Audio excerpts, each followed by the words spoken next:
صدی کا سب سے بڑا تنازع حل ہونے کے قریب، پاکستان کی میزبانی میں معاہدے پر باضابطہ دستخط جمعہ 19 جون کو ہوں گے۔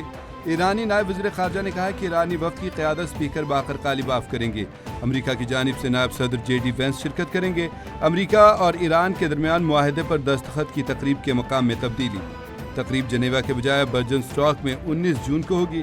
سوئٹزرلینڈ کی وزارت خارجہ نے مقام کی تبدیلی کے حوالے سے وضاحت جاری کر دی۔ کہا یہ مقام اپنی دشوار گزاری کے باعث سیکیورٹی کے حوالے سے موزوں سمجھا جاتا ہے۔ مقام کی تجویز سالسوں کے ساتھ ساتھ امریکہ اور ایران کی جانب سے بھی دی گئی۔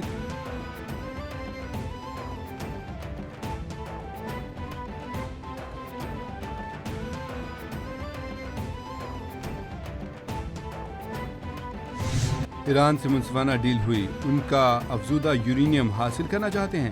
ایران نے دوبارہ جوہری ہتھیار حاصل کرنے کی کوشش کی تو سنگین نتائج ہوں گے۔ ایران کے ساتھ معاہدہ اس بات کا ہے کہ ایران جوہری ہتھیار حاصل نہیں کرے گا۔ مفاہمتی یادداشت میں واضح ہے کہ ایران کے پاس جوہری ہتھیار نہیں ہوں گے۔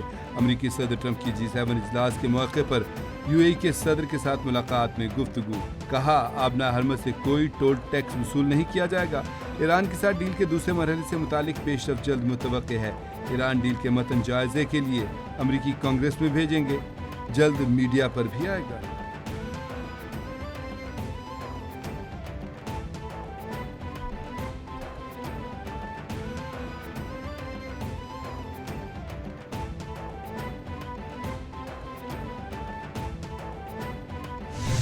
برطانوی پارلیمنٹ کا جنگ بندی کے لیے سفارتی کامیابی پر پاکستان کو زبردست خراج تحسین۔ ایوان بالا میں امریکہ ایران جنگ بندی کے لیے پاکستانی ثالثی کو سراہا گیا۔ لارڈ احمد نے کہا ایوان میں موجود وزیر سمیت تمام اراکین پاکستان کے اہم کردار کو تسلیم کریں گے۔ پاکستان کا شکریہ کہ اس نے امریکہ اور ایران کو اس مقام تک پہنچانے میں اہم کردار ادا کیا۔ برطانوی حکومت وزیر اعظم شہباز شریف کو اس کامیابی پر مبارکباد پیش کرے۔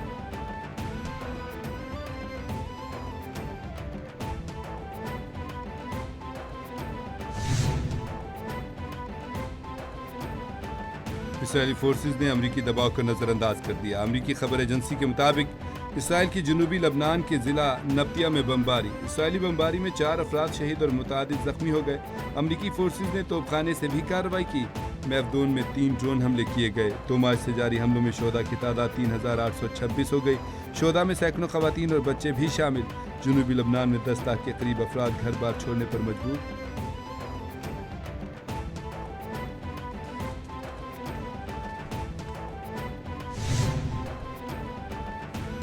لبنان پر اسرائیلی حملہ اور قبضہ معاہدے کی خلاف ورزی تصور ہوگا۔ ایرانی وزیر خارجہ عباس اراغچی کا 2 ٹوک پیغام۔ کہا امریکہ سے مذاکرات کے آخری مرحلے میں جوہری پروگرام اور پابندیوں پر بات ہوگی۔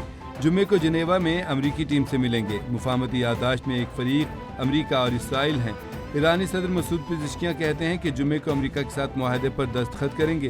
مفاہمتی یادداشت خطے اور مزاحمتی قوتوں کے لیے باعث فخر ہے۔ سپریم لیڈر مجتبیٰ خامنہئی نے تحفظ کے لیے ضروری شقیں شامل کروانے میں اہم کردار ادا کیا۔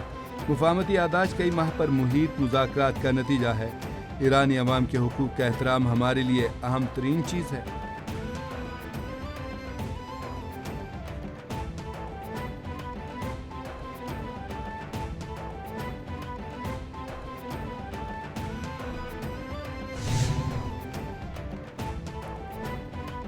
سندھ کا نیا بجٹ آج صوبائی اسمبلی میں پیش کیا جائے گا۔ وزیر سندھ سید مراد علی شاہ بجٹ پیش کریں گے۔ 720 ارب روپے کے ترقیاتی بجٹ میں 3715 سے زائد اسکیمیں شامل ہیں۔ سندھ کی مجموعی آمدن کا 73% NFC پر انحصار ہوگا۔ تنخواہوں میں 10 اور پینشن میں 8% اضافہ متوقع۔ سندھ کا مجموعی ترقیاتی بجٹ رواں سال کے مقابلے میں 28% کم ہوگا۔ بجٹ میں PSDP 68 ارب روپے مختص کرنے کی تجویز۔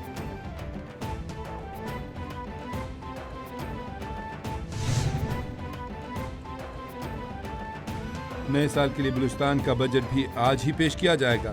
وزیر خزانہ میر شعیب نوشیروانی آئندہ مالی سال کے لیے بجٹ پیش کریں گے۔ حکومتی ذرائع کے مطابق بلوچستان کے بجٹ کا حجم 1200 ارب سے زائد متوقع ہے۔ بلوچستان کا آئندہ مالی سال کے لیے وفاق محاصل سے آمدن کا تخمینہ 795 ارب 13 کروڑ روپے سے زائد ہے۔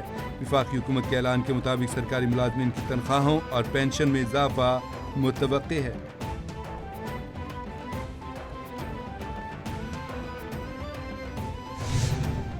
مالی سال 2026-27 کے لیے مجموعی بجٹ کا حجم 5,903 ارب 46 کروڑ روپے تجویز کیا جا رہا ہے۔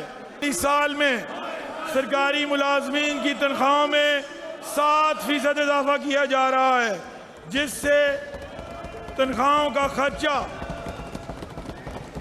صرف 1.4% بڑھ کر 638 ارب 93 کروڑ ہوگا۔ اگلے مالی سال میں ریٹائرڈ سرکاری ملازمین کی پینشن میں 3.5% اضافہ تجویز کیا جا رہا ہے۔ پنجاب کا آئندہ مالی سال کا 5,903 ارب 46 کروڑ روپے کا بجٹ پیش کر دیا گیا۔ سرکاری ملازمین کی تنخواہوں میں 7 اور پینشن میں 3.5% اضافہ کر دیا۔ پنجاب میں شعبہ تعلیم کے لیے 700 ارب روپے مختص کرنے کی تجویز، صحت کے شعبے کے لیے 500 ارب 62 کروڑ، بلدیاتی اداروں کے لیے 803 ارب 88 کروڑ، ترقیاتی پروگرام کے لیے 1,240 ارب روپے سے زائد مختص کر دیے گئے۔ کچے کے علاقے کی تعمیر و ترقی کے لیے 38.86 ارب روپے مختص۔ پنجاب میں صاف پانی اور سینیٹیشن کے لیے 507 ارب، سڑکوں کی بہتری کے لیے 100 ارب کی لاگت سے منصوبہ متعارف کرایا جائے گا۔ صوبے میں 2000 ای بسوں کے لیے 168 مختص۔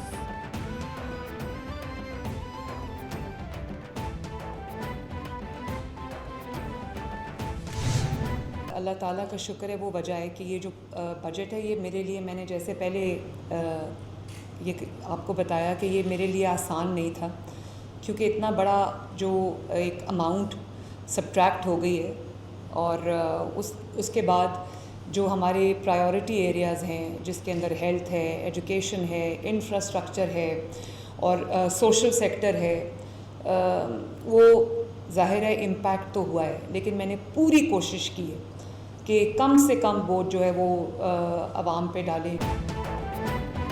پنجاب کے بجٹ کی توجہ عوامی ترقی اور ریلیف پر مرکوز ہے۔ بجٹ میں پوری کوشش کی گئی کہ عوام پر کم سے کم بوجھ ڈالیں۔ ضلع پنجاب مریم نواز کے صوبائی کابینہ اجلاس میں اظہار خیال، کہا عالمی حالات کے باوجود بغیر کسی نئے ٹیکس کے عوام کی خوشحالی پر مرکوز بجٹ پیش کیا۔ وفاق کو بڑا شیئر دینے سے اثر تو آیا، لیکن پوری کوشش کی کہ عوام پر بوجھ نہ ڈالا جائے۔ صوبائی وزیر اطلاعات عظمہ بخاری کی پوسٹ بجٹ پریس کانفرنس، کہا مشکل حالات میں اس سے بہتر بجٹ نہیں بنایا جا سکتا۔ بجٹ میں سوشل سیکٹر کو مواقع ملے ہیں، جو لوگ ٹیکس نہیں دیتے انہیں ٹیکس دینا ہوگا۔ پاکستان کی دنیا میں عزت ہو رہی ہے، دنیا کے لیڈرز میں پاکستان کا نام لیا جاتا ہے۔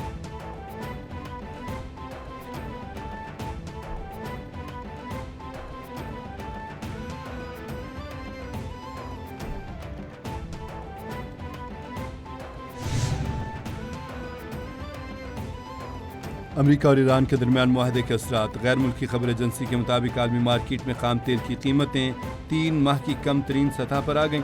عالمی منڈی میں امریکی خام تیل کی قیمت $76 فی بیرل ہو گئی، برطانوی خام تیل $79 فی بیرل میں بکنے لگا۔ متحدہ عرب امارات کا مربن کروڈ آئل $71.8 فی بیرل کا ہو گیا۔ معاہدے کے بعد پاکستان سٹاک مارکیٹ میں مثبت رجحان رہا۔